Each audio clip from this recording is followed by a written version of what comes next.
Istri CEO saya bab 181-190. Tentu saja, King Feng tidak tahu Jiao Jiao ingin tidur dengannya.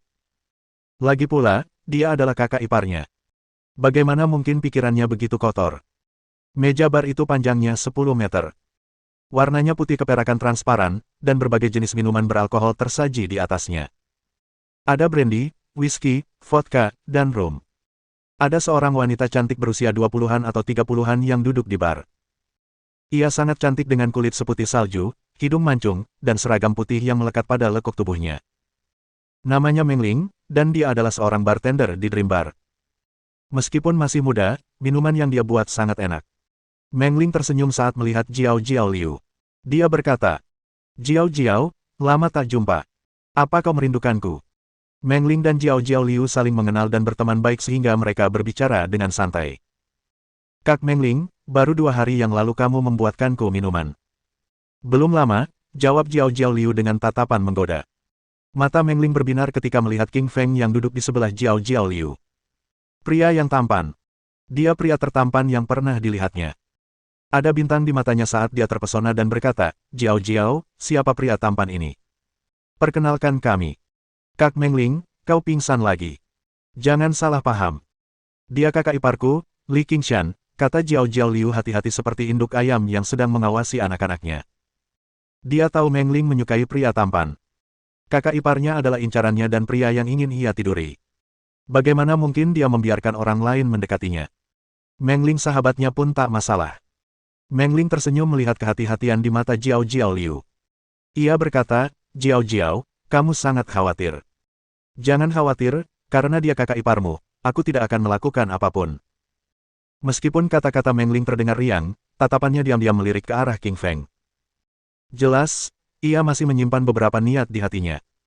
Jiao Jiao tahu bahwa temannya belum menyerah ketika ia melihat Meng Ling menatap ke arah King Feng. Meng Ling bukanlah orang yang mudah menyerah. Ia tiba-tiba menyesali keputusannya untuk datang ke bar ini. Seharusnya ia tidak datang ke bar ini. Tapi karena dia sudah di sini, dia hanya bisa minum di sini. Kalau dia pergi sekarang, Meng Ling pasti akan kesal. Jiao Jiao, King Feng. Kalian mau minum apa? Tanya Meng Ling sambil tersenyum. Bisakah kamu membuat 2 koktail? Jawab Jiao Jiao sambil tersenyum. Meng Ling telah bekerja di Dream Bar selama 3 tahun. Ia adalah bartender terbaik di bar tersebut. Jiao Jiao sering datang ke bar untuk minum. Maka, keduanya pun menjadi sahabat. Oke, tunggu sebentar. Meng Ling tersenyum tipis dan mengeluarkan 2 gelas anggur. Ia lalu menuangkan 30 ml vodka, 30 ml peach mignon, 60 ml jus nanas, dan 60 ml jus cranberry. Ia menambahkan es dan semua bahan ke dalam gelas anggur. Kemudian, ia mengocok mixer. Tindakannya sangat terampil. Jelas, dia berpengalaman. Gerakannya saat mengocok anggur sangat elegan. 5 menit kemudian, 2 koktail pun siap. Cobalah koktailku, kata Meng Ling sambil dengan bangga meletakkan 2 gelas koktail di hadapan mereka. Rasanya agak aneh, kata King Feng santai setelah menyesapnya. Meskipun Meng Ling mengikuti resep dengan benar, ia tidak mengocok koktail cukup lama atau cukup keras. Akibatnya, koktail yang ia buat terasa agak terlalu tajam, alih-alih manis. Dahulu, King Feng dikenal sebagai ahli bartender. Semua orang berebut untuk mencicipi koktailnya. Bahkan permaisuri Denmark pun memuji koktail buatannya. Secercah rasa tidak senang muncul di wajah Meng Ling. Ia berkata dengan nada kesal, apa maksudmu rasanya tidak enak? Aku membuat koktail terbaik di bar ini. Ia senang menjadi bartender. Ia bangga dengan koktail yang ia buat. Kebahagiaan terbesarnya adalah membuat koktail untuk dicicipi pelanggan. King Feng hanya tampan, dan dia pikir dia tidak tahu cara menjadi bartender.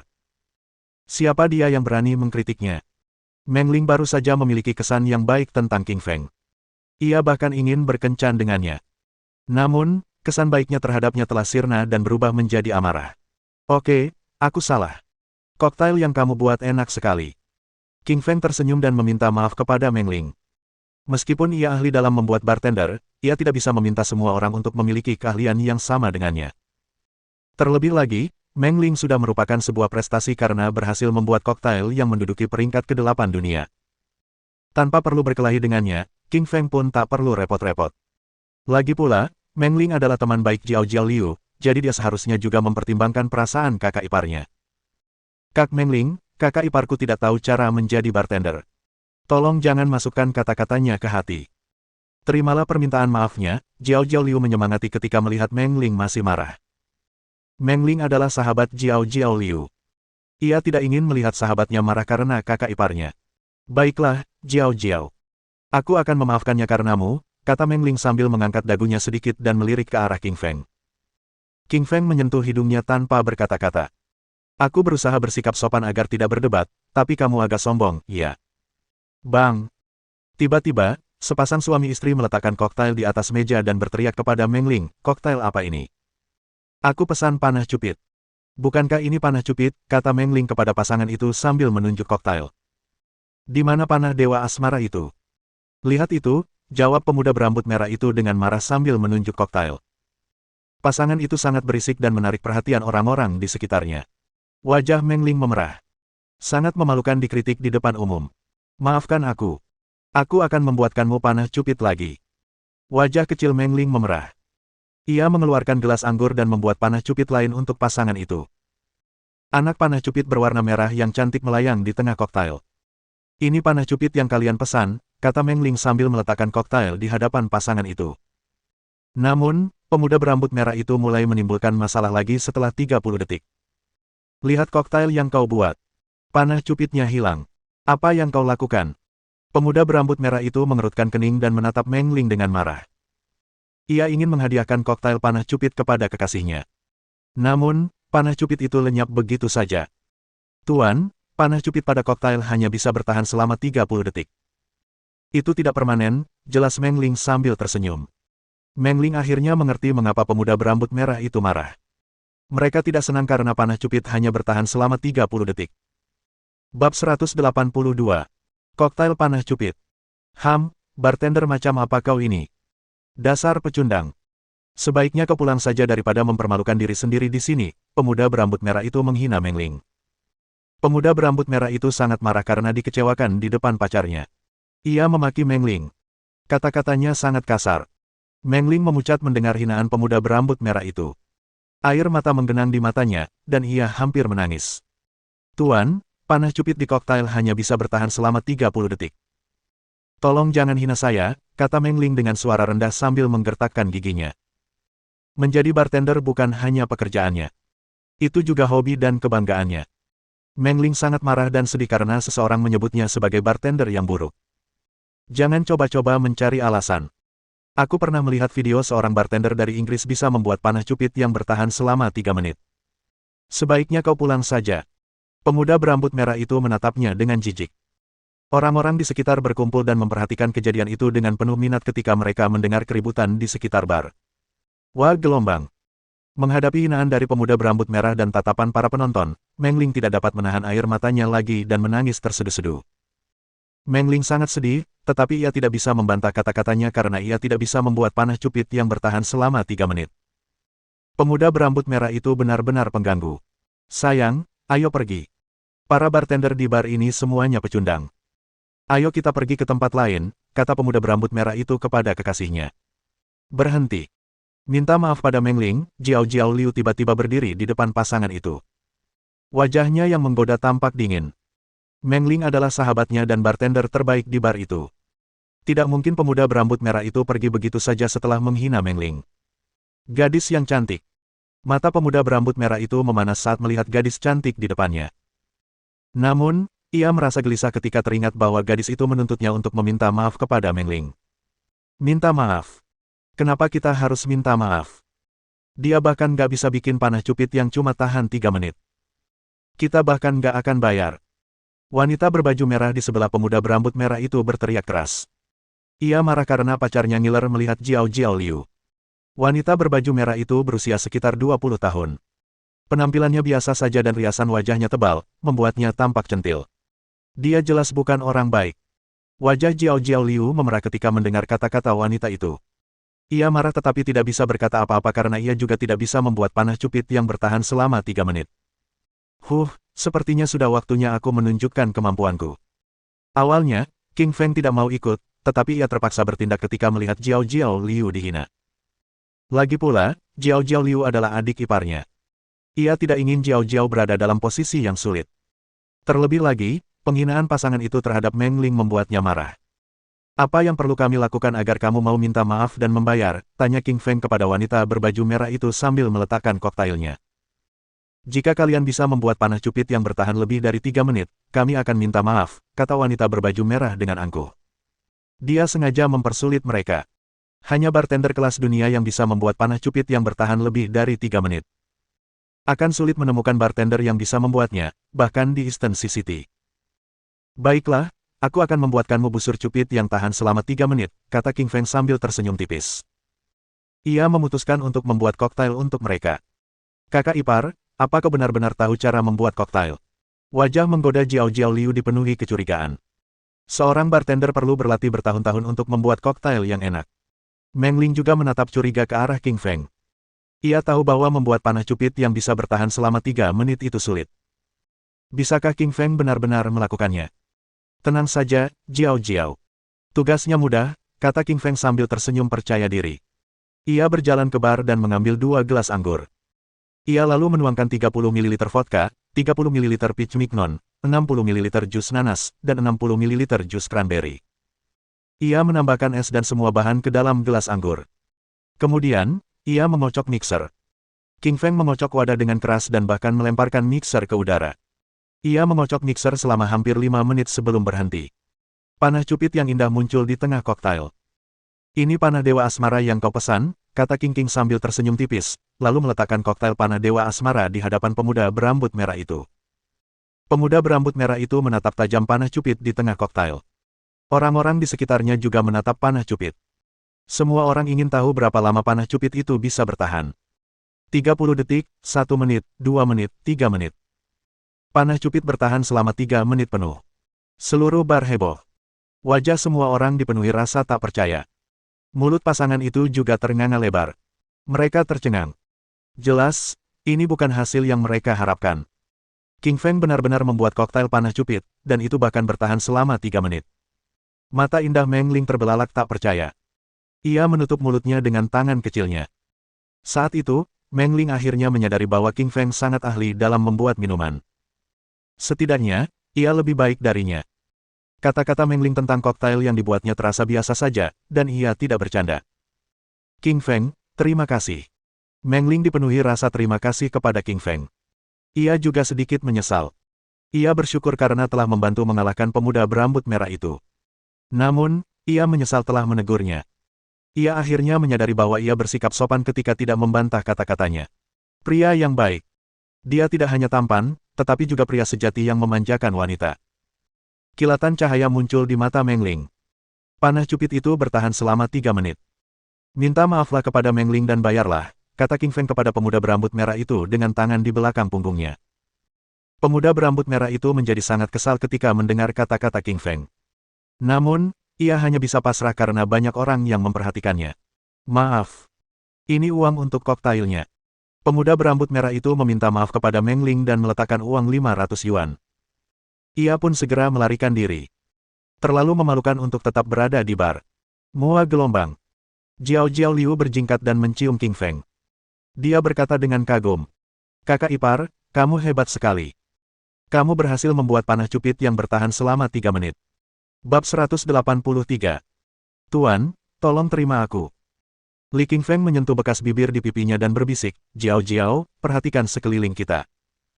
Kita sedang di bar sekarang. Banyak orang yang memperhatikan.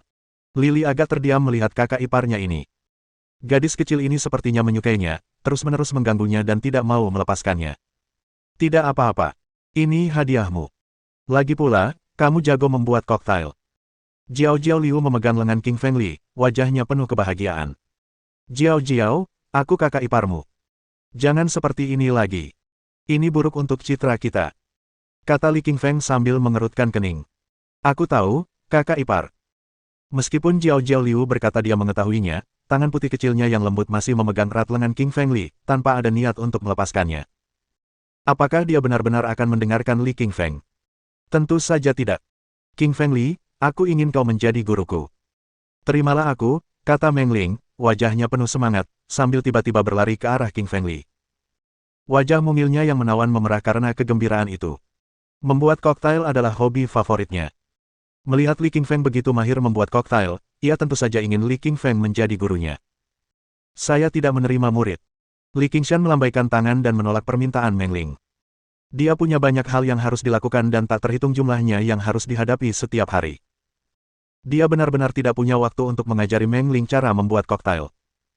Dia selalu tidak suka menerima murid. Dia hampir tidak antusias dengan permintaannya. King Feng Li, apa kau marah padaku? Maaf, aku salah karena mengatakan kau tidak tahu cara membuat koktail. Maafkan aku. Meng Ling membungkuk dan meminta maaf kepada King Feng Li, wajahnya penuh ketulusan. Ia mengira alasan Li Qingshan tidak menerimanya sebagai murid adalah karena ia baru saja meremehkan Li Qingshan dan pihak lawan marah. Untuk membuatnya memaafkannya, ia langsung meminta maaf. Meng Ling, aku tidak marah padamu. Waktuku terbatas dan tidak punya waktu untuk mengajarimu membuat koktail. Li Qingfeng menjelaskan bahwa dia benar-benar tidak punya waktu sambil tersenyum lembut. Dia selalu sibuk dan ada begitu banyak hal yang harus dilakukan. Dia benar-benar tidak punya waktu untuk mengajari pihak lawan membuat koktail. Muak.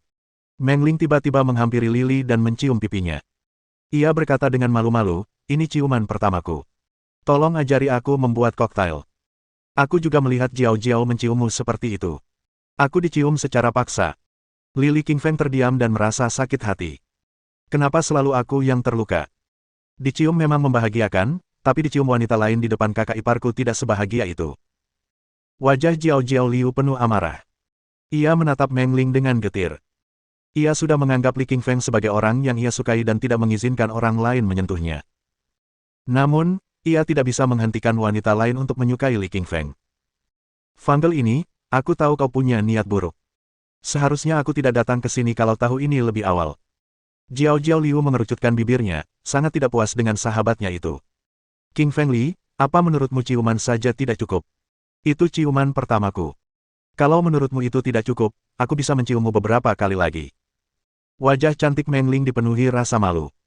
Agar King Feng Li mau menerimanya sebagai murid, ia memutuskan untuk menciumnya lagi. King Feng Li, terimalah Meng Ling sebagai muridmu. Atau kau akan mati karena dicium olehnya, kata Jiao Jiao Liu dengan cemburu di wajahnya sambil mengerutkan alisnya yang indah. Kecemburuan dalam kalimat itu membuat Li Qingshan merasa canggung. Apa hubungannya denganmu sampai Meng Ling menciumku? Kau kan kakak iparku. Kenapa kau cemburu? Teman-temanku tahu kau kakak iparku, tapi yang lain mungkin mengira kau istriku. Kau sudah keterlaluan. Meng Ling, jangan cium lagi. Aku akan menerimamu sebagai muridku, kata Li Qingfeng dengan cepat setuju menerimanya karena ia melihat Meng Ling hendak menciumnya, kalau Jiao Jiao Liu semakin cemburu. Li Qingfeng tidak khawatir Jiao Jiao Liu cemburu, tetapi khawatir ia akan sangat marah hingga kakak iparnya melaporkan hal ini kepada Ruyan Liu. Nanti Ruyan Liu yang akan kena masalah. Agar Meng Ling tidak menciumnya lagi, King Feng Li memutuskan untuk secara pribadi mengajarinya membuat koktail. Terima kasih, Guru. Beritahu aku cara membuat koktail panah cupit. Meng Ling mengeluarkan semua alkohol yang dibutuhkan untuk resepnya, lalu menatap King Feng Li dengan wajah penuh kegembiraan. Koktail cupid Arrow yang dibuat Li Qingfeng untuk bertahan selama 3 menit adalah tujuan terbesar Meng Ling. Sebagai seorang bartender, ia tak diragukan lagi menganggap Li Qingfeng sebagai idolanya. Untuk membuat panah cupid dan mempertahankan anak panah itu di jantung, Anda perlu mengendalikan kekuatan dan waktu dengan baik. Saya akan menunjukkan caranya, perhatikan baik-baik. Li Qingfeng mengeluarkan gelas tinggi dan menuangkan beberapa alkohol yang dibutuhkan. Kemudian, ia membalik-balik gelasnya. 5 menit kemudian, koktail itu pun dihabiskan oleh Li Qingfeng. Meng Ling tidak hanya cantik, tetapi juga cerdas. Ia belajar dengan cepat dan langsung memahami konsepnya setelah melihat Li Qingfeng melakukannya sekali. 2 jam kemudian, di bawah bimbingan cermat Li Qingfeng, Meng Ling berhasil mempertahankan bentuk hati koktail selama 2 menit. Meskipun masih jauh dari pencapaian Li Qingfeng selama 3 menit, dengan latihan yang tekun dan kerja keras, tak lama lagi ia akan mampu membuat koktail panah cupid selama 3 menit. Sudah jam 10. Aku harus pulang. Lily melihat jam, ternyata sudah jam 10 malam, dan memutuskan untuk segera pulang. Lagi pula, dia tidak pulang tadi malam, yang membuat Suelin agak kesal. Jadi, dia harus pulang hari ini. Guru, mampirlah ke barku kalau ada waktu, kata Meng Ling dengan wajah cemas saat melihat King Feng Li pergi. Meskipun Meng Ling baru bertemu Li Qingfeng selama 2 menit, ia telah menjadi sosok yang dikaguminya. Ia pun menjadi salah satu penggemarnya. Baik, aku akan. Li Qingshan melambaikan tangan, berpamitan pada Meng Ling, lalu meninggalkan Dream Bar bersama Jiao Jiao Liu. Sialan Mengling, dia pasti merusak rencanaku. Jiao Jiao memelototinya sebelum pergi. Ia sangat marah dan ada sedikit ketidakpuasan di matanya. Dia meminta Li Qingfeng datang ke Dream Bar hari ini untuk membuatnya mabuk dan tidur dengannya. Tanpa diduga, Mengling ingin menjadi muridnya, dan membuang-buang waktu. Tentu saja, dia membenci teman baiknya ini. Namun, dia tidak berani memberitahu Mengling tentang hal seperti memperkosa kakak iparnya. Hanya dia yang tahu, dan dia merencanakannya secara diam-diam. Dulu, biasanya laki-laki yang memperkosa perempuan. Tak pernah terpikir oleh Li Qingfeng bahwa Jiao Jiao Liu sebenarnya ingin memperkosanya. Perempuan di masyarakat Huaxia kini menjadi lebih terbuka. Malam musim dingin sangatlah dingin. Berjalan di jalan dan melihat sekeliling, Li Qingfeng dipenuhi banyak pikiran. Ia tiba-tiba mulai merindukan rekan-rekannya di klan Taring Serigala. Sudah lama mereka tidak berhubungan. Kakak ipar, apa yang sedang kau pikirkan? Tanya Jiao Jiao Liu penasaran, mengedipkan matanya yang besar dan cerah saat melihat Qingfeng Li sedang linglung. Tidak apa-apa, Jiao Jiao. Aku akan mengantarmu pulang, Li Qingfeng tersenyum lembut. Ia tidak menceritakan apa yang ia pikirkan. Itulah rahasianya. Bab 184. Kekeraskepalaan kecil Suelin. Kakak ipar, aku belum mau pulang, kata Jiao Jiao sambil berpura-pura tidak mau dan mengerucutkan bibirnya ketika mendengar bahwa Qingfeng akan menyuruhnya pulang. Tidak mungkin, dengarkan aku dan pulanglah. Kalau tidak, aku tidak akan membawamu ke bar lain kali. Qingfeng menggunakan kartu asnya untuk mengirim Jiao Jiao pulang. Dia harus memulangkan Jiao Jiao dengan selamat karena dia mendapatkannya dari Ruyan. Kalau tidak, dia akan kesulitan menjelaskannya kepada Ruyan. Baiklah, kalau begitu aku pulang dulu. Jiao Jiao mengerucutkan bibirnya dan akhirnya memutuskan untuk pulang ketika melihat Qingfeng agak marah. Qingfeng kemudian naik taksi bersama Jiao Jiao dan menuju ke istana bangsawan. Setengah jam kemudian, ia mengantar Jiao Jiao pulang dengan selamat. Ia tidak ingin tidur dengan Ruyan karena Jiao Jiao, si roda 3, sudah ada di sini. Ia lalu pergi begitu saja setelah menyapa Ruyan. Saat itu pukul 23 dan hanya beberapa lampu yang masih menyala di villa-villa di Noble Place, yang berarti hampir semua orang sudah tertidur. Namun, di dalam villa 13 masih terang benderang. Bukankah Suelin sudah tidur? Wajah Qingfeng sedikit berubah dan dia mengerutkan kening ketika melihat lampu di dalam rumah masih menyala. Malam musim dingin itu sangat dingin, dan suhunya sudah turun di bawah 0 derajat Celcius pukul 23. Mengapa Suelin belum tidur? Apakah dia menunggunya? Sambil berpikir Suelin mungkin sedang menunggunya, Qingfeng merasa sedikit bersalah. Ia lalu berjalan ke villa dengan langkah lebih cepat. Ke gelombang. Qingfeng memasukkan kuncinya ke lubang kunci dan membuka pintu. Ketika dia mendorong pintu dan masuk, dia melihat lampu dan TV masih menyala, dan Suelin ternyata tertidur di sofa. Suelin hanya mengenakan piyama dan sedang menunggunya sambil menonton TV. Karena sudah lama tidak bertemu, ia memutuskan untuk menonton TV sambil menunggunya. Sekarang, ia tertidur tanpa selimut. Karena khawatir Suelin kedinginan, ia menemukan selimut di sebuah kamar dan memakaikannya pada Suelin. Namun, tindakannya membangunkan Suelin. Dia membuka matanya yang mengantuk sambil menatap Qingfeng, berkata dengan heran, "Sayang, kamu sudah kembali." Dia tampak sangat gembira sejak Qingfeng kembali. Acuh! Suelin tiba-tiba membuka mulut dan bersin. Ia pasti masuk angin karena tidur di sofa hanya dengan piyama tipis selama musim dingin. Sayang, lain kali kamu bisa istirahat lebih awal. Tidak perlu menungguku, kata Qingfeng dengan sedih sambil menatap Suelin. Tidak apa-apa. Kau suamiku, aku tidak akan tidur kalau kau belum kembali, Suelin bersikeras dan berkata sambil mengerucutkan bibirnya. Dia tetap gigih. Sebagai istri Qingfeng, dia tidak akan tidur sampai suaminya kembali. Mendengar Suelin, dia hampir menangis terseduh-seduh. Dia bisa merasakan kasih sayang Suelin dari suaranya karena dia belum pernah mendengar wanita berkata akan menunggunya sebelum tidur. Sayang, kamu sedang sakit sekarang. Aku akan membuatkanmu teh jahe dan gula merah, kata Qingfeng sambil tersenyum dan menahan haru. Dia tahu resep tradisional untuk menyembuhkan Suelin. Teh jahe dan gula merah sangat ampuh untuk mengobati pilek. Setelah itu, ia menambahkan gula merah dan membiarkan air mendidih. Setelah beberapa saat, semangkuk teh jahe dan gula merah yang hangat pun siap. Sayang, ini tehnya. Kamu akan merasa jauh lebih baik setelah meminumnya dan tidur nyenyak semalaman, kata Qingfeng sambil menyerahkan mangkuk itu kepada Suelin. Sayang, aku tidak ingin bergerak, beri aku makan. Suelin meminta Qingfeng untuk memberinya makan karena dia sama sekali tidak punya kekuatan karena kedinginan. Qingfeng mengangguk, lalu mengambil sendok dan mulai menyuapi Suelin seperti menyuapi bayi. Setelah menghabiskan teh jahe, Suelin merasa tubuhnya semakin hangat, tetapi tetap saja tidak bertenaga. Meskipun teh jahe dan gula merah sangat ampuh mengatasi flu dan pilek, efeknya baru terasa setelah 1 jam. Saat melihat Suelin begitu lemah dan pusing, King Feng merasa sangat tidak enak karena dia tahu Suelin terkena flu karena menunggunya di malam hari. Ngomong-ngomong soal itu, King Feng juga harus bertanggung jawab atas penyakitnya karena Suelin bisa beristirahat dan tidak akan terkena flu jika dia pulang lebih awal. Sayang, kalau kamu tidak ingin bergerak, aku bisa menggendongmu ke tempat tidurmu, kata King Feng sambil tersenyum. Baiklah, Suelin tersenyum, dia tampak sedikit malu. Sejujurnya, Suelin dulunya membenci laki-laki karena dia fobia terhadap kuman, tetapi dia mulai kehilangan pola pikir itu dan mulai menerima King Feng setelah berinteraksi dengannya. Meskipun dia tidak membenci King Feng lagi, rasanya masih mustahil untuk tidur dengan King Feng. Sejak mereka menikah, Suelin selalu tinggal di lantai 2 sementara King Feng tinggal di lantai 1. Dia belum pernah masuk ke kamar Suelin. Sekarang, King Feng punya kesempatan untuk masuk ke kamarnya karena dia harus mengantarnya tidur. Suelin masih ragu-ragu dalam hatinya karena ia tidak ingin King Feng masuk ke kamarnya. Namun, ia tidak punya pilihan lain karena ia ingin tidur, tetapi ia merasa tidak punya tenaga untuk bergerak. Suelin akhirnya mengizinkannya masuk ke kamarnya. Lagi pula, dia sekarang suaminya. Dia mencoba menerimanya secara bertahap karena dia sangat mengaguminya. Dia akan mengecewakannya jika menolaknya. Suelin membiarkannya masuk ke kamarnya, dan ini pertama kalinya ia berkesempatan masuk ke kamar di lantai 2. King Feng merentangkan tangannya ke pinggang Suelin dan menggendongnya sambil berjalan ke lantai 2. Suelin memiliki bentuk tubuh yang indah. Tulang selangkanya tajam, kulitnya sehalus giok, dadanya besar, pinggulnya kencang, dan kakinya lurus dan jenjang. Seluruh tubuhnya seputih susu murni. King Feng menikmati interaksinya dengan tubuh Suelin sambil menggendongnya ke kamarnya. Aroma perawan yang lembut bercampur baur dengan Suelin terbang ke hidung King Feng yang membuatnya bergairah.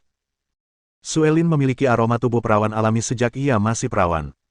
Ia memejamkan mata rapat-rapat dan pipinya merona merah seperti apel merah, menunjukkan betapa malunya ia saat itu. Ia menundukkan kepalanya ke pelukan King Feng karena terlalu malu untuk menatapnya. Rasa malunya membuat King Feng sedikit bergairah. Karena belum pernah ke sana, King Feng tidak begitu familiar dengan lantai 2. Saat hendak berbalik, ia tiba-tiba melewatkan satu langkah dan tanpa sengaja memiringkan seluruh tubuhnya ke satu sisi. Suelin yang masih dalam pelukannya hampir terjatuh ke lantai. Sial! Aku tidak bisa menjatuhkan Suelin ke lantai. King Feng memiringkan tubuhnya dan menyeimbangkan diri sambil menarik Suelin ke arahnya. Namun, karena terlalu banyak bergerak, kepala Li King Feng juga miring ke depan, dan bibirnya tak sengaja menyentuh bibir Suelin yang merah dan lembut. Mereka sedang berciuman. Bab 185. Sue-sue kecil marah. Suelin membuka matanya lebar-lebar karena malu dan sedikit marah saat dicium. Serius, bagaimana bisa dia menciumku seperti ini? Suelin tersipu hanya karena memikirkannya. Jika mereka sudah berciuman, tentu saja, King Feng tidak akan menyia-nyiakan kesempatan ini. Ia menempelkan bibirnya ke bibir Suelin dengan penuh nafsu, menikmati manis dan harumnya ciuman itu. Suami bodoh, menggodaku adalah satu-satunya hal yang kau tahu. Suelin mencoba mengatakan sesuatu untuk melawan, tetapi karena ia sedang tidak bertenaga saat itu, dan dikelilingi oleh aroma maskulin dari tubuh King Feng, ia akhirnya menyerah dan menikmati ciuman itu. Memang, berciuman itu cukup menyenangkan. Saking nikmatnya, keduanya pun tenggelam dalam ciuman itu. Bagi yang belum pernah mencobanya, mereka tak akan pernah tahu betapa menakjubkannya ciuman itu. Sayang, bibirmu manis sekali. King Feng menjauhkan bibirnya dari bibir Suelin sambil tersenyum setelah beberapa lama ketika dia menyadari Suelin hampir kehabisan napas. Bibir Suelin semanis madu. Ia ingin menciumnya lebih lama, tetapi karena Suelin masih sakit, ia meninggalkannya sendirian karena kasihan. Suamiku, sekarang sudah jam 12 malam. Bawa aku ke kamarku di lantai 2, aku masih ada pekerjaan besok, kata Suelin dengan wajah memerah dan jantungnya berdebar kencang. King Feng melihat jam dan menyadari bahwa memang sudah tengah malam.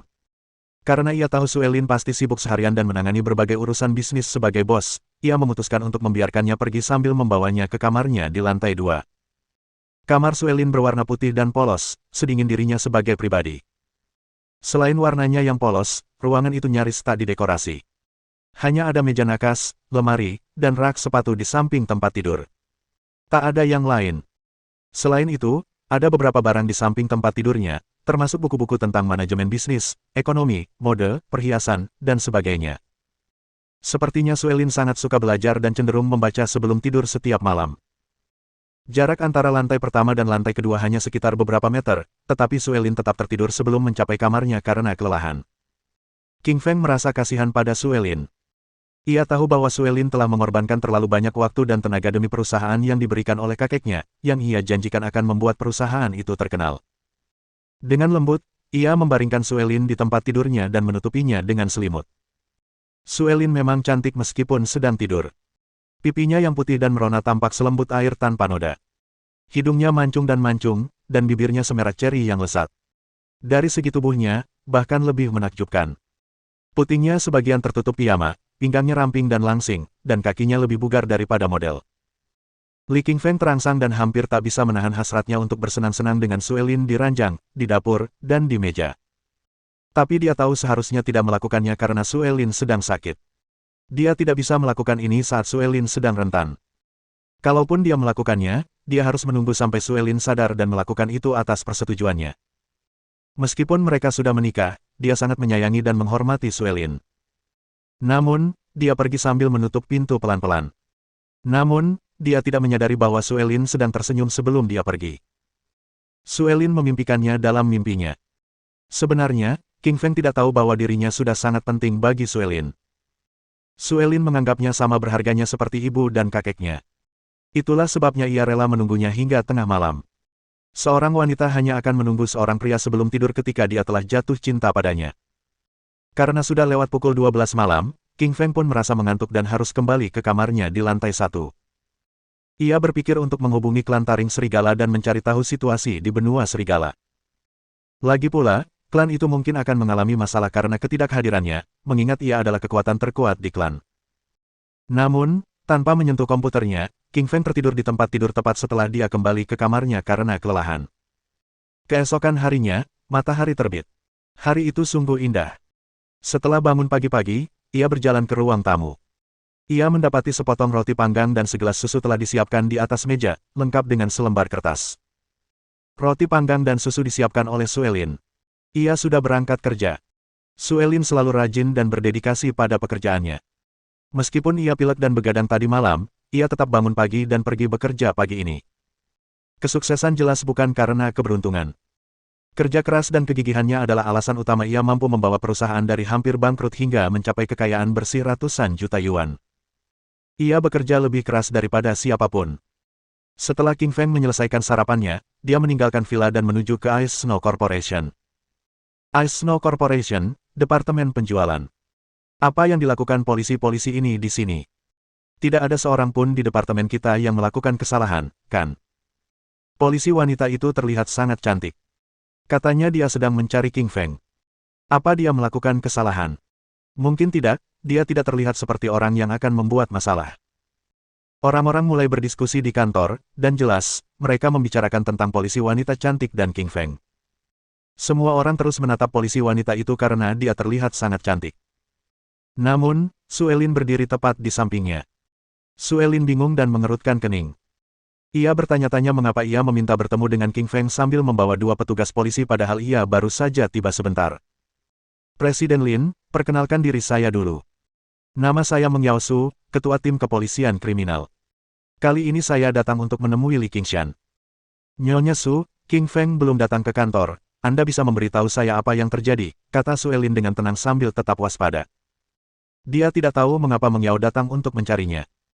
Jika dia datang untuk menangkapnya karena kesalahannya, Suelin pasti tidak akan memberitahunya di mana Meng Yao berada. Karena Meng Yao adalah suaminya, dia harus melindunginya. Nyonya Lin, kenapa tidak kita tunggu saja sampai King Feng datang? Meng Yao tersenyum dan tidak berkata apa-apa lagi, membuat Suelin curiga. Semua orang di sekitar terus berdiskusi. Ada yang bilang kalau King Feng pasti yang bikin masalah, sementara yang lain menyangkalnya, yang membuat Suelin semakin panik dan frustrasi. Bab 186. Sedikit kegembiraan untuk Suelin. Ketika tiba di perusahaan, King Feng mendapati banyak orang berkumpul. Ia hanya melihat kerumunan besar karyawan. Dia merasa agak aneh sambil mengerutkan kening karena belum pernah melihat kerumunan orang sebanyak itu di departemen penjualan, terutama saat jam kerja. Apa yang dilakukan orang-orang ini di sini? Hah! King Feng ada di sana, seseorang melihatnya dan berteriak. Semua orang tiba-tiba melihat ke arah yang sama ke arah King Feng setelah orang pertama memanggil. Kenapa kalian semua menatapku? Apa ada sesuatu di wajahku? Tanya King Feng penasaran sambil menyentuh wajahnya. Dia mulai curiga dengan apa yang terjadi saat diperhatikan oleh banyak orang. Suelin mencoba memberi isyarat kepada King Feng dengan mengedipkan matanya begitu ia melangkah masuk ke departemen penjualan. Ia ingin mengatakan sesuatu, tetapi tidak bisa karena Meng Yao ada di sampingnya. Kenapa sayangku berkedip padaku? King Feng menjadi bingung ketika melihat Suelin. Suelin sebenarnya sedang mencoba memberitahu King Feng bahwa polisi sudah datang dan dia harus lari jika mendapat masalah dengan mereka, dan itulah yang Suelin khawatirkan. Dalam benak Suelin, suaminya adalah yang terpenting, yang lainnya adalah nomor 2. King Feng, kamu akhirnya di sini, mata Meng Yao berbinar puas setelah dia tiba. Dia senang karena dia telah menunggunya beberapa saat di kantor.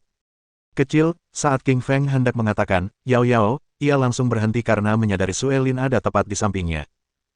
Dia tahu Suelin pasti akan bertanya begitu mendengarnya memanggil Meng Yao seperti itu. Dia berhenti sejenak dengan reaksi cepatnya.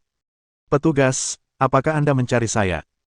King Feng berpura-pura tidak mengenal Meng Yao dan menyapanya dengan sopan, kalau-kalau hubungan mereka ketahuan. Hubungan mereka entah bagaimana rumit. Lebih baik berpura-pura tidak mengenal satu sama lain saat dikelilingi orang lain karena mereka sudah saling kenal melalui berbagai situasi yang menegangkan. Namun, Meng Yao sedikit terkejut dan kecewa saat mendengar King Feng memanggil petugasnya. Dia tahu kalau dia selalu memanggilnya, Yao Yao kecil, dia merasa agak jauh dengan panggilan yang diberikan King Feng padanya. Meng Yao sangat aneh. Dulu ia cenderung marah jika King Feng memanggilnya, Yao Yao kecil, tetapi sekarang setelah King Feng tidak memanggilnya seperti itu lagi, ia mulai merasa sedih. Perempuan tetaplah perempuan. Mereka semua tidak konsisten dalam hal menginginkan sesuatu namun menolaknya, karena kebanyakan dari mereka pemalu dan konservatif. Namun, Meng Yao berpikir itu mungkin hal yang baik juga. Akan canggung bagi seorang kepala kepolisian kriminal untuk dipanggil seperti itu di depan banyak orang. King Feng Li, ini bendera untuk warga negara yang luar biasa. Saya menganugerahkan kehormatan ini dan akan menghadiahkan 100.000 yuan kepada Anda atas nama tim kepolisian kriminal di kota Laut Timur. Meng Yao menghampiri King Feng dan menyerahkan bendera dan uang kepadanya sambil menutupi kekecewaannya. Bendera itu panjangnya 1 meter, diwarnai merah menyala. Di bagian atas, tertulis warga negara yang luar biasa, Li King Feng, dan di bagian bawah terdapat stempel kantor polisi kriminal dengan waktu dan tanggal di sebelah kanan. Polisi ini datang ke sini untuk memberi hadiah pada suamiku. Kupikir dia akan menangkapnya, Suelin akhirnya merasa lega sambil menepuk dadanya. Apa yang dilakukan King Feng untuk mendapatkan bendera, warga negara luar biasa, dari kantor polisi kriminal? Benar, kan? Tidak semua orang bisa menerima perlakuan seperti ini, dan bahkan ketua pemimpin pun memberikan penghargaan secara langsung. Tidakkah kau lihat bahwa bukan hanya benderanya saja, tetapi mereka juga memberinya 100.000 yuan? Orang-orang di sekitar terus berdiskusi dan semua memandang King Feng dengan bingung. Mereka semua bertanya-tanya apa yang telah ia lakukan hingga menerima hadiah sebesar itu dari kepala tim kepolisian kriminal secara langsung. Suelin juga mengerutkan kening seperti orang lain. Ia penasaran apa yang telah dilakukan King Feng sehingga ia mendapatkan kehormatan sebesar itu. Lagi pula, hanya individu yang telah memberikan kontribusi signifikan yang akan menerima bendera, warga negara luar biasa, dan uang 100.000 dolar. Nyonya Su, aku penasaran apa yang telah dilakukan King Feng hingga menerima hadiah sebesar itu, tanya Suelin sambil tersenyum. Tentu saja, dia bertanya apa yang membuat orang lain penasaran juga. Presiden Lin, tadi malam, King Feng telah menyelamatkan lebih dari selusin anak dari sindikat perdagangan anak. Tak seorang pun akan tahu apa yang akan terjadi pada mereka jika mereka tidak diselamatkan oleh King Feng, Meng Yao menjelaskan situasinya secara singkat sambil tersenyum. Suelin tiba-tiba menyadari hal seperti itu memang terjadi setelah mendengar apa yang dikatakan Meng Yao. Ia telah mendengarkan penjelasan King Feng mengapa ia tidak pulang malam sebelumnya. Dia merasa agak malu karena lupa bahwa King Feng ada di sana untuk menyelamatkan anak-anak. Sebenarnya, Suelin tahu bahwa King Feng telah menyelamatkan anak-anak. Dia hanya terlalu stres memikirkan kedatangan petugas dan benar-benar melupakannya. Presiden Lin, saya ingin berterima kasih kepada Ice Snow Corporation atas pelatihannya yang luar biasa. Bendera Excellent Corporation, ini juga merupakan penghargaan yang diberikan oleh tim kepolisian kriminal. Meng Yao menyerahkan bendera bertuliskan, Korporasi Luar Biasa, kepada Suelin sambil tersenyum. Suelin tampak sedikit gembira saat memegang bendera dengan tangannya yang gemetar. Bendera Excellent Corporation, ini sungguh bendera kehormatan. Sejujurnya, ada banyak perusahaan lain yang lebih besar daripada Ice Snow Corporation di kota Laut Timur, seperti Liu Corporation, Chen Corporation, dan Wang Corporation. Setiap tahun, gelar Excellent Corporation selalu diberikan kepada mereka, alih-alih perusahaan milik Suelin. Namun kini, Ice Snow Corporation akhirnya menerima gelar tersebut setelah King Feng menyelamatkan lebih dari 10 anak dari perdagangan manusia. Terima kasih, suamiku. Suelin menatap King Feng dengan penuh rasa terima kasih. Selain Suelin, semua orang di kantor juga memandang King Feng dengan penuh semangat dan rasa terima kasih. Merupakan kehormatan terbesar bagi sebuah perusahaan untuk dianugerahi bendera perusahaan unggul. Satu hal lagi, King Feng. Direktur tim kepolisian kriminal akan mengadakan jamuan makan malam di restoran hijau malam ini. Silakan datang ke acara makan malamnya, kata Meng Yao kepada King Feng sambil tersenyum. Direktur telah memberitahu Meng Yao untuk mengundang King Feng ke pesta malam ini sebelum dia pergi. Dia harus melihat seperti apa rupa pemuda ini, yang berhasil menemukan anak-anak sekaligus mengalahkan para penjahat. Ya ampun, Direktur Kepolisian Kriminal mengundang King Feng makan malam. Sungguh suatu kehormatan. Astaga, ini asli. Undangan makan malam dengan Direktur Kepolisian Kriminal. Aku bahkan belum lihat seperti apa rupanya. Semua orang mulai berdiskusi di kantor dan memandang King Feng dengan rasa iri dan cemburu. Memang, Direktur Kepolisian Kriminal adalah orang yang memiliki salah satu wewenang terbesar di kota Laut Timur. Semua orang pasti akan iri pada King Feng ketika dia diundang makan malam olehnya. Bab 187. Apa yang terjadi di kantor? Ketika Meng Yaosu mengatakan bahwa Direktur Keamanan Publik ingin mengundangnya makan malam, King Feng tidak langsung setuju. Ia menatap Suelin dan meminta pendapatnya. Suelin bukan hanya istri King Feng, tetapi juga CEO perusahaan. Apapun yang terjadi, sebaiknya mintalah pendapatnya sebelum memutuskan. Tentu saja, King Feng bisa membuat keputusan sendiri. Namun, ia meminta pendapat Suelin agar Suelin merasa dihargai, yang akan berperan dalam memperbaiki hubungan mereka. Ekspresi Meng Yaosu berubah. Ia melihat bahwa King Feng sedang menatap Suelin dan menyadari bahwa selain King Feng, orang penting lainnya adalah CEO Ice Snow Corporation, Suelin. Presiden Lin, King Feng adalah karyawan Anda. Bolehkah direktur mengundangnya makan malam? Tanya Meng Yaosu kepada Suelin sambil tersenyum menawan. Tentu saja. Dia pasti akan datang, jawab Suelin bersemangat. Suelin merasa Direktur Kepolisian Kriminal adalah orang yang sangat penting. Ia ingin agar King Feng bertemu dengan orang-orang berpengaruh yang akan bermanfaat bagi perkembangannya. Tanpa disadari, ia sudah mulai peduli pada King Feng. Meng Yaosu berbalik dan bertanya, King Feng, CEO-mu sudah setuju. Bagaimana denganmu? King Feng mengangguk dan berkata, karena CEO sudah setuju, aku pasti akan berada di restoran hijau malam ini. Petik 2. Oh ya, Pak Polisi. Saya tidak mau menerima hadiah 100.000 yuan itu. Tolong sumbangkan saja kepada keluarga anak-anak yang diculik, kata King Feng sambil menyerahkan hadiah itu kepada Meng Yaosu. Dia tidak membutuhkan 100.000 yuan, uang itu lebih penting bagi anak-anak yang tinggal di daerah pegunungan. Atas desakan King Feng, Meng Yaosu akhirnya menerima 100.000 yuan dan berjanji untuk mengirimkan uang tersebut kepada keluarga anak-anak yang diculik. Tindakan King Feng tidak hanya memenangkan hati Meng Yaosu dan dua petugas itu, ia juga mendapat tatapan kagum dari karyawan di sekitarnya. 100.000 yuan adalah gaji setahun bagi King Feng, tetapi dia menyumbangkannya kepada anak-anak yang diculik tanpa ragu-ragu. King Feng, ini nomor ponselku, 137. Direktur akan menemuimu di restoran Green pukul 7 malam ini. Meng Yaosu meninggalkan nomor ponselnya dan meninggalkan perusahaan. Dia adalah kepala tim polisi kriminal. Dia harus menangani banyak kasus setiap hari dan tidak bisa bertahan lama di perusahaan. Setelah Meng Yaosu pergi, orang-orang di sekitarnya berkumpul di sekitar King Feng. Mereka memuji dan memuliakannya. Beberapa karyawan bahkan berusaha menyenangkannya. Bagaimana mungkin mereka tidak berusaha menyenangkannya? Pria di depan mereka adalah seseorang yang bisa makan malam dengan Direktur Keamanan Publik. Namun, mereka tidak tahu bahwa bagi King Feng, makan malam dengan direktur bukanlah apa-apa. Ia sudah makan malam dengan Presiden Benua Serigala, Ratu Inggris, dan Permaisuri Denmark. King Feng, datanglah ke kantorku. Setelah Meng Yaosu pergi, Suelin meminta King Feng untuk pergi ke kantornya. King Feng meletakkan spanduk sutra di atas meja dan mengikuti Suelin ke kantornya. Semua orang di sekitarnya menatap kagum. Semua orang iri. King Feng sungguh beruntung. Direktur tidak hanya mengundangnya makan malam, tetapi CEO juga memintanya secara pribadi. Di kantor, Suelin berjalan ke dispenser air dan menuangkan secangkir teh untuknya sendiri. Ia berkata sambil tersenyum, "Sayang, aku menuangkan secangkir teh ini untukmu sebagai hadiah. Terima kasih atas kontribusimu untuk perusahaan." King Feng menggelengkan kepalanya dan berkata, "Aku tidak menginginkan hadiah ini, aku menginginkan hadiah lainnya." Petik 2. Mata King Feng menatap bibir Suelin yang lembut saat ia mengucapkan, "Hadiah." Tatapannya bagaikan serigala besar yang jahat, siap menerkam kelinci. "Sayang, ini kantor. Semua orang sedang bekerja. Bagaimana kalau kita tunggu sampai malam?" Suelin tentu tahu apa yang ingin dicium oleh King King. Tapi dia khawatir karena mereka ada di kantor. "Tidak. Lebih seru di kantor. Aku mau di sini," kata King Feng sambil tersenyum sambil memegang pinggang Suelin dan menariknya mendekat. Pinggangnya terasa lembut dan nyaman. "Kau, jangan di sini."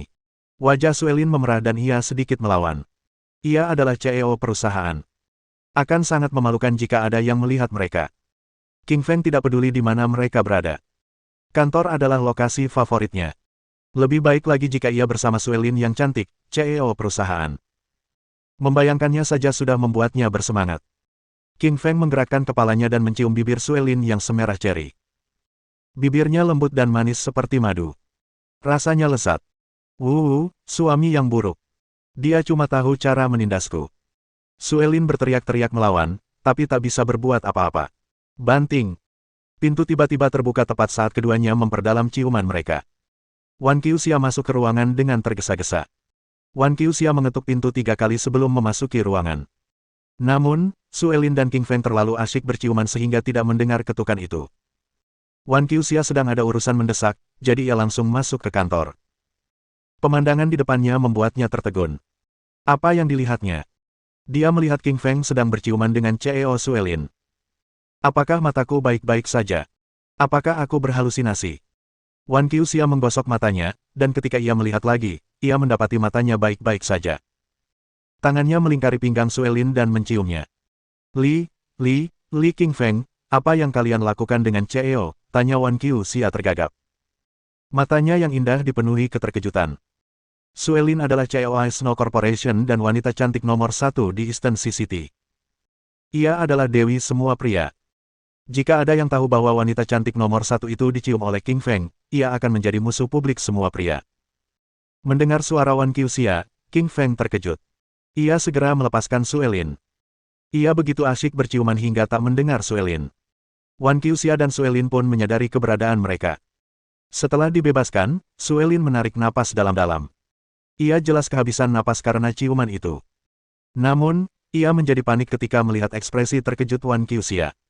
Astaga, mereka ditemukan oleh Wan Qiuxia. Suelin paling takut ada yang melihat mereka berciuman, tapi mereka tetap ditemukan oleh Wan Qiuxia. Apa yang harus kulakukan? Apa yang harus kulakukan? Apa yang harus kulakukan? Pikiran Suelin berputar-putar saat ia mencoba mencari solusi. Ia tidak bisa membiarkan orang-orang di perusahaan tahu tentang hubungannya dengan King Feng. Ia harus mempertahankan kepribadiannya yang dingin dan misterius agar para karyawan terus takut padanya. Bab 188. Membunuh nyamuk dengan bibir. Direktur Xia, kenapa Anda di sini? Kenapa tidak mengetuk pintu sebelum masuk? Si King Feng bereaksi cepat dan langsung pulih dari kepanikannya. Ia membalas dan bertanya kepada Wan Qiuxia mengapa dia tidak mengetuk pintu sebelum masuk. Suelin berada tepat di sebelahnya, jadi ia tidak berani memanggil Wan Qiuxia dengan sebutan Suster Xia. Ia hanya bisa memanggilnya Direktur Xia. Aku mengetuk, tapi kalian berdua tidak mendengarku.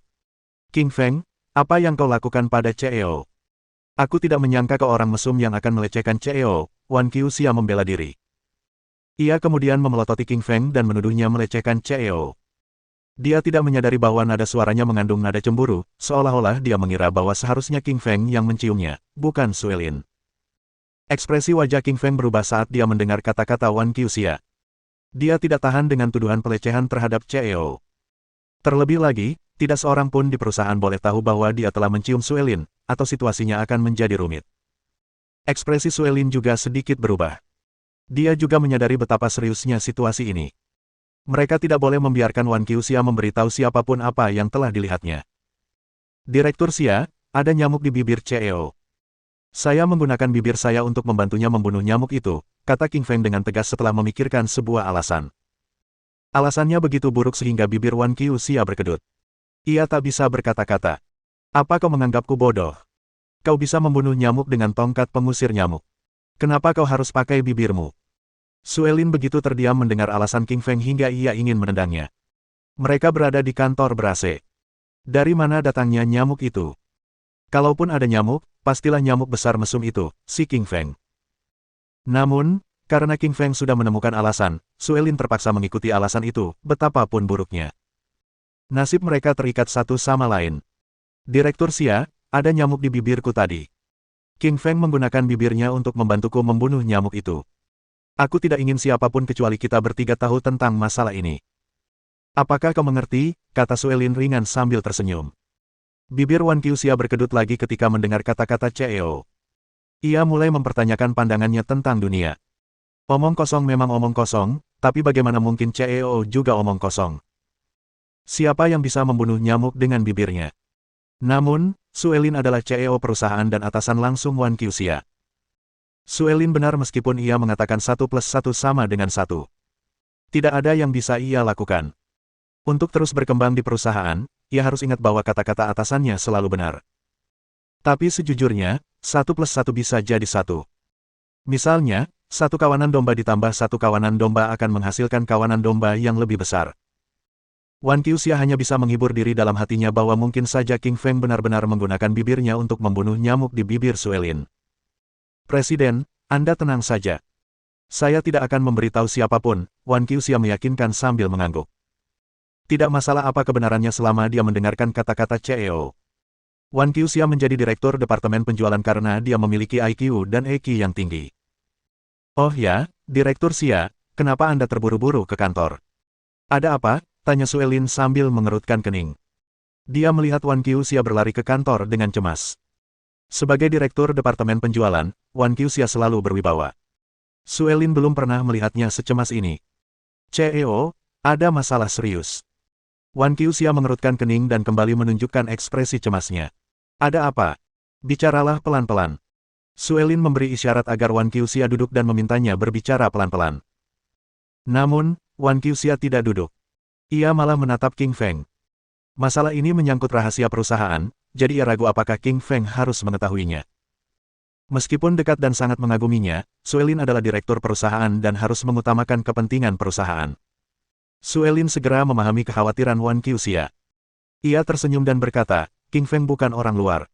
Kamu bisa bicara. Dia tidak akan memberitahu siapapun. Wan Qiuxia tidak ragu lagi setelah mendapatkan jaminan dari Suelin. Ia berkata, Presiden, saya baru saja menerima kabar bahwa seorang wanita menuduh perusahaan kami menjual perhiasan palsu. Ia ingin menuntut perusahaan. Apa? Ada yang membeli perhiasan palsu dari perusahaan kita dan ingin menuntut perusahaan. Jantung Suelin berdebar kencang saat mendengar kata-kata Wan Qiuxia dan ia pun berdiri dari kursinya. Hal terpenting bagi sebuah perusahaan adalah reputasinya. Jika ada yang membeli perhiasan palsu dari perusahaan tersebut, reputasi perusahaan tersebut bisa sangat terdampak.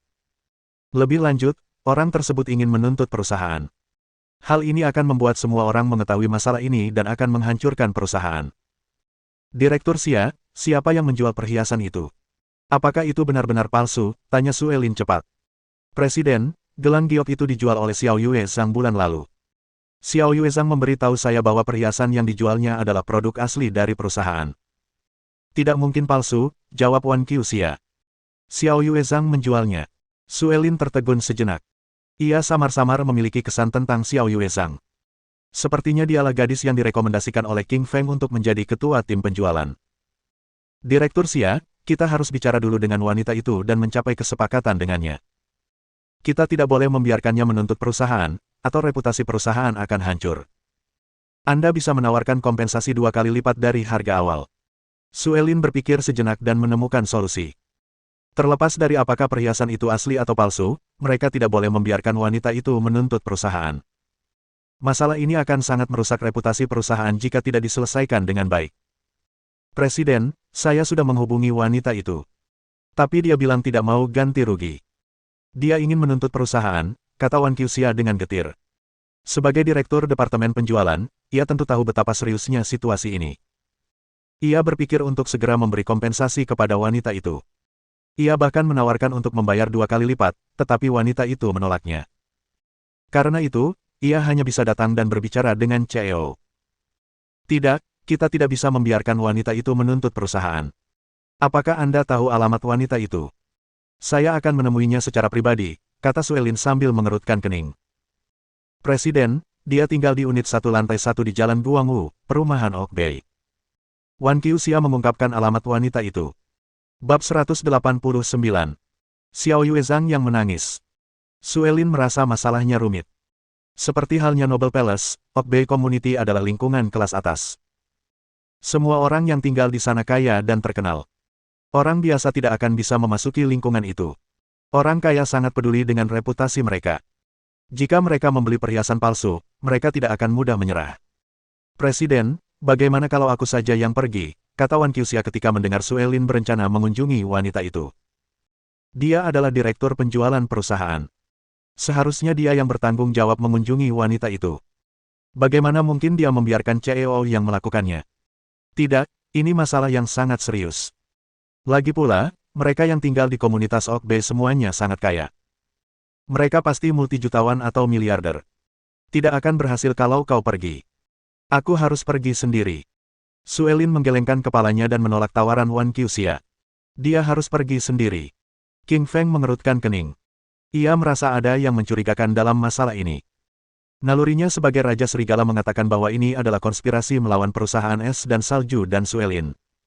Presiden, izinkan saya ikut. Saya bisa mengantar Anda, kata King Feng sambil tersenyum tipis. Baiklah, kau boleh ikut denganku. Ajak Xiao Yuezhang ikut. Dia lebih mengenal perhiasan itu karena dia menjualnya. Suelin mengangguk dan menyetujui tawaran King Feng. Dia juga mengajak Xiao Yuezhang ikut. King Feng mengangguk dan pergi menemui Xiao Yuezhang di departemen penjualan. Sementara itu, Suelin mengemasi barang-barangnya dan bersiap untuk pergi. Gelombang. Xiao Yuezhang terisak-isak dengan kepala di atas meja. Ia sangat sedih karena tahu seorang wanita telah membeli perhiasan palsu darinya dan akan menuntut perusahaan tersebut. Ia sangat kesal. Ia tahu bahwa perhiasan yang ia jual asli dan diproduksi oleh perusahaan. Perhiasan itu tidak mungkin palsu. Ia telah dijebak. Aku tidak percaya Xiao Yuezhang akan menjual perhiasan palsu. Sudah dengar. Pelanggan yang membeli perhiasan palsu itu akan menuntut perusahaan kita. Banyak orang sudah mendengarnya. Reputasi perusahaan kita hancur kalau begitu. Ini semua salah Xiao Yuezhang. Kenapa dia menjual perhiasan palsu? Para karyawan departemen penjualan berdiskusi dengan penuh semangat dan menyalahkan Xiao Yuezhang atas penjualan perhiasan palsu. Xiao Yuezhang tidak hanya mewakili dirinya sendiri, tetapi juga mewakili departemen penjualan.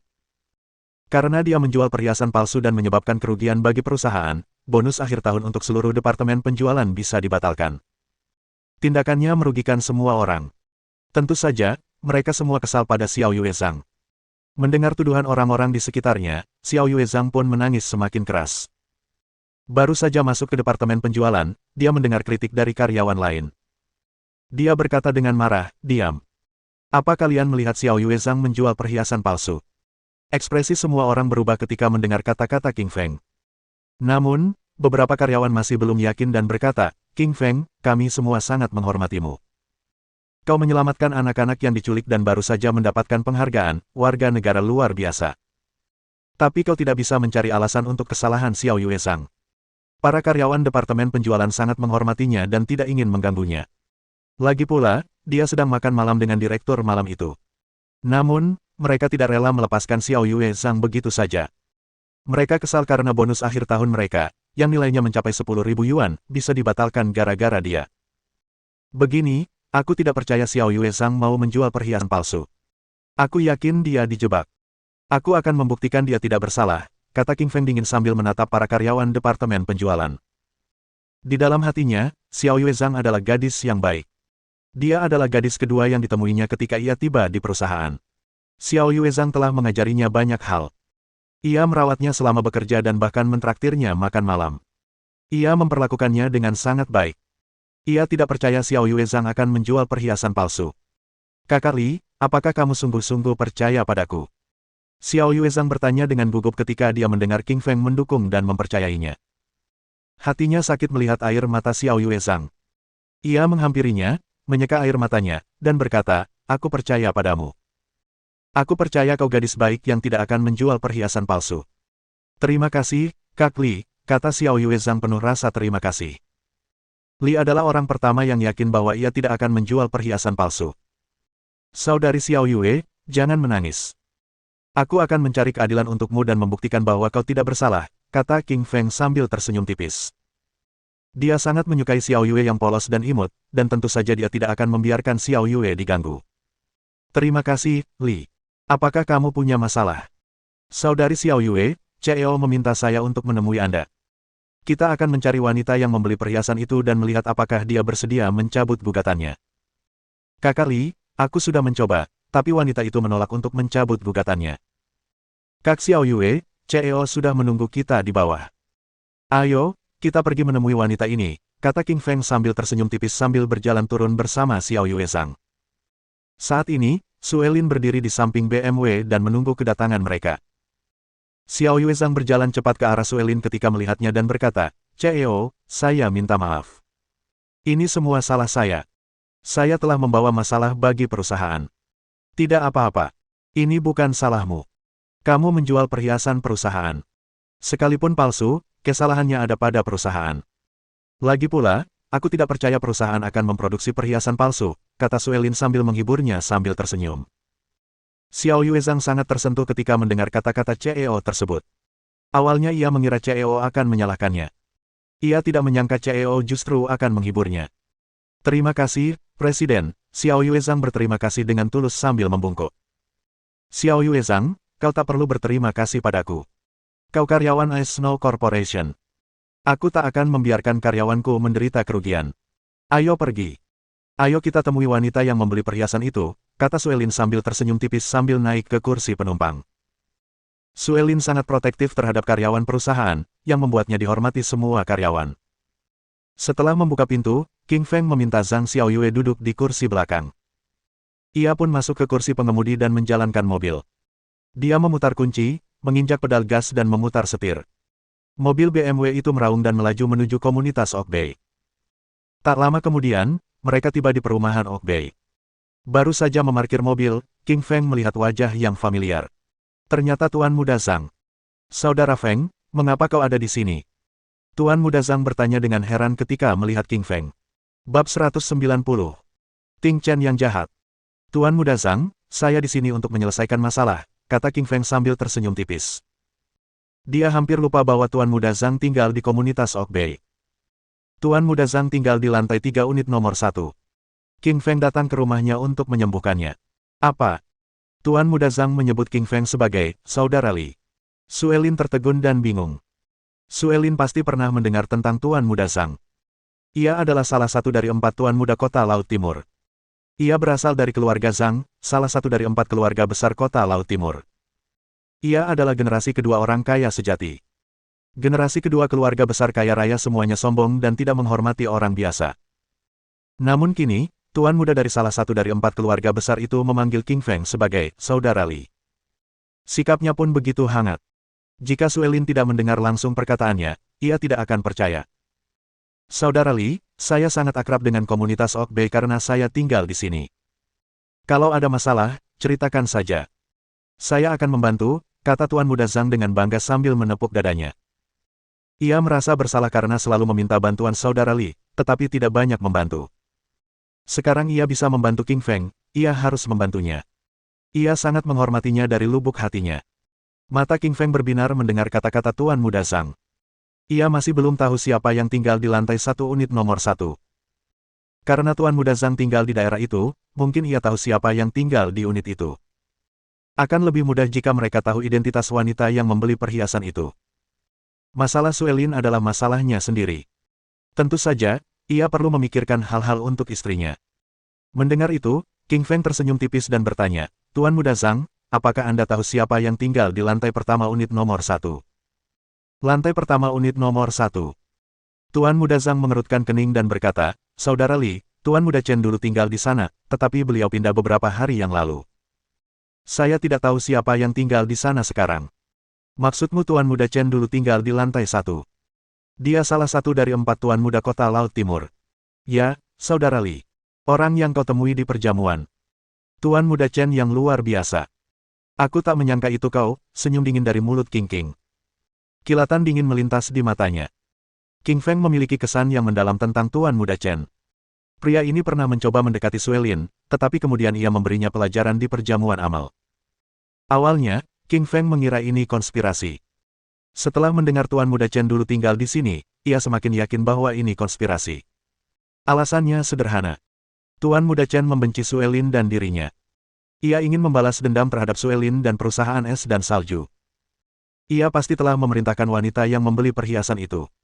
Suelin juga sangat cerdik dan menyadari bahwa ini pasti sebuah konspirasi. Tetapi meskipun itu adalah konspirasi, dia masih perlu bertemu wanita ini dan melihat siapa dia. Ayo kita pergi dan bertemu wanita ini, kata Suelin sambil memimpin jalan menuju lantai pertama unit nomor 1. Tuan Muda Zhang adalah anteknya, jadi ia tentu saja mengikuti di belakang mereka untuk melihat apakah ada yang bisa ia bantu. Harus diakui, desain komunitas Oak Bay sangat mewah. Di dalam komunitas, terdapat banyak rumput, air mancur, gunung buatan, dan bahkan kolam renang luar ruangan. Setelah beberapa saat, mereka tiba di lantai pertama unit nomor 1. Suelin hendak mengetuk pintu ketika dihentikan oleh King Feng. Ia berkata, "Presiden, untuk pekerjaan berat seperti mengetuk, biar saya saja yang melakukannya." Tok tok tok gelombang. King Feng mengulurkan tangan kanannya dan mengetuk pintu emas 3 kali.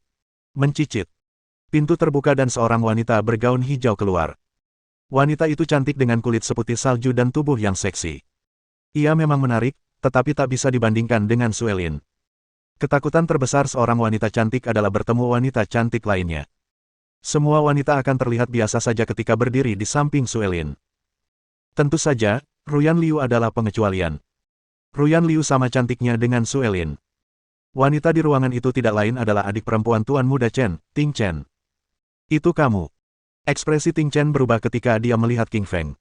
Ting Chen sangat membencinya karena ia memanggilnya dinosaurus dan menamparnya di perjamuan amal. Ia sangat mempermalukannya. Setelah itu, King Feng menjadi musuhnya. Ia terus berusaha mencari cara untuk membalas dendam pada King Feng. Ia tahu bahwa kemampuan bertarungnya sangat tinggi dan ia bukan tandingannya, jadi ia hanya bisa membalas dendam secara diam-diam. Ting Chen mengulurkan tangan kanannya dan bersiap menutup pintu di depan mereka. Namun, King Feng segera menyadari motifnya. Ia menghalangi pintu dengan kaki kanannya agar Ting Chen tidak bisa menutupnya. Lalu ia berkata dengan ringan, "Nona Ting Chen, karena kami sudah di sini, mengapa Anda tidak mempersilakan kami masuk?" Ting Chen sangat marah hingga tertawa mendengar kata-kata King Feng. Ia berkata dengan dingin, "King Feng, kita musuh. Kenapa aku harus membiarkanmu masuk ke rumahku? Baiklah, kami tidak akan masuk ke rumah Anda. Tapi izinkan saya bertanya, Anda pasti yang membeli perhiasan palsu itu. Saya harap Anda bisa mencabut gugatan terhadap perusahaan itu." Dia tidak tertarik memasuki rumah Ting Chen.